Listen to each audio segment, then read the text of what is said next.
Good morning students. Class 6 Hindi medium, विषय सामाजिक विज्ञान, पाठ 3 वैदिक काल। अभ्यास कार्य में पहला दिया गया है, सही विकल्प पर सही का चिन्ह लगाइए।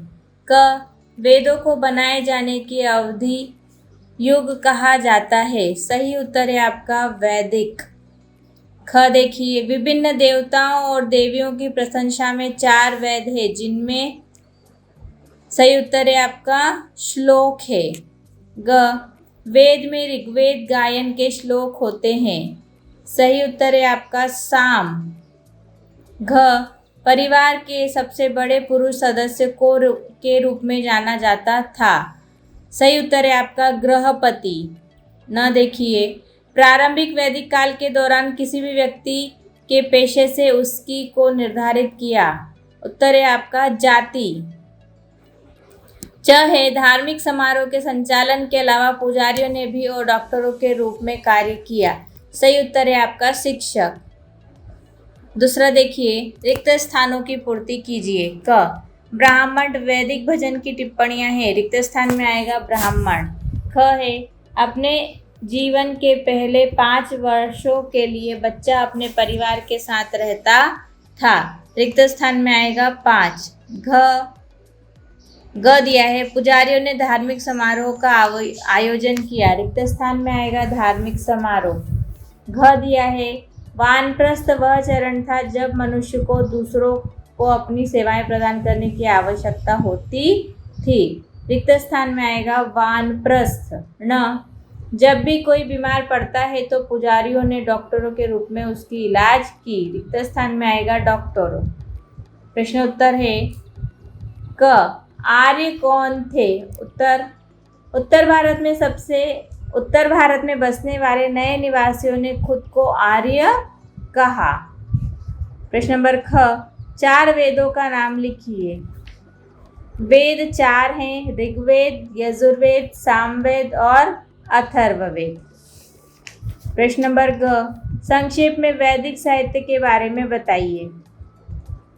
वैदिक साहित्य पारंपरिक रूप से पवित्र माना जाता है, क्योंकि ऐसा माना जाता है कि इसे दिव्य स्रोतों से लिया गया है। वेद के ज्ञान का अर्थ शाश्वत माना जाता है। प्रश्न नंबर 4 देखिए। घ, 4 आश्रमों को समझाइए जिसमें एक व्यक्ति का जीवन बांटा गया था। उत्तर है, आश्रम ने वैदिक काल की आयु आधारित सामाजिक प्रणाली को संदर्भित किया। एक व्यक्ति का जीवन आश्रम नामक 4 चरणों में बांटा गया था। अपने जीवन के पहले 5 वर्षों तक बच्चा अपने परिवार के साथ रहता था। इसके बाद उन्होंने आश्रम चरणों में प्रवेश किया, जो निम्नानुसार है। पहला, ब्रह्मचर्य आश्रम जन्म के बाद मनुष्य के जीवन का पहला चरण था, जब वेदों का अध्ययन करके छात्र के रूप में ज्ञान प्राप्त करने की आवश्यकता होती थी। गृहस्थ आश्रम जीवन का दूसरा चरण था। इसके दौरान शादी करना और पारिवारिक जीवन जीना था। तीसरा, वानप्रस्थ आश्रम में मनुष्य को दूसरों को अपनी सेवाएं देने की जरूरत होती थी। चौथा, संन्यास आश्रम एक व्यक्ति के जीवन में आखिरी चरण होता था, जब वह समाज को छोड़कर या जंगल में रहने लगता था।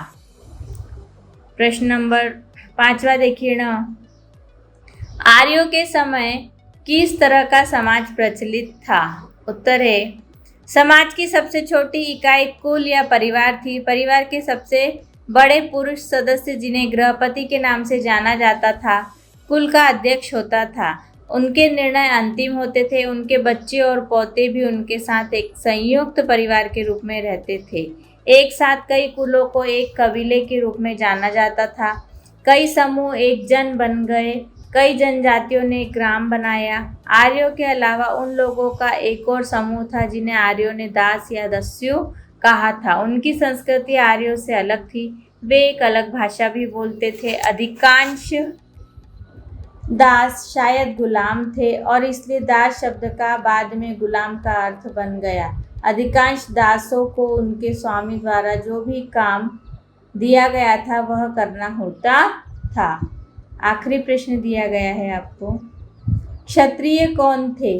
उत्तर है, जाति व्यवस्था के आधार पर राजा और योद्धा क्षत्रिय कहलाते थे। यहाँ आपका इतिहास का पार्ट 3 समाप्त होता है। आप सब इसे अपने फेयर कॉपी में लिखेंगे और याद करेंगे। धन्यवाद।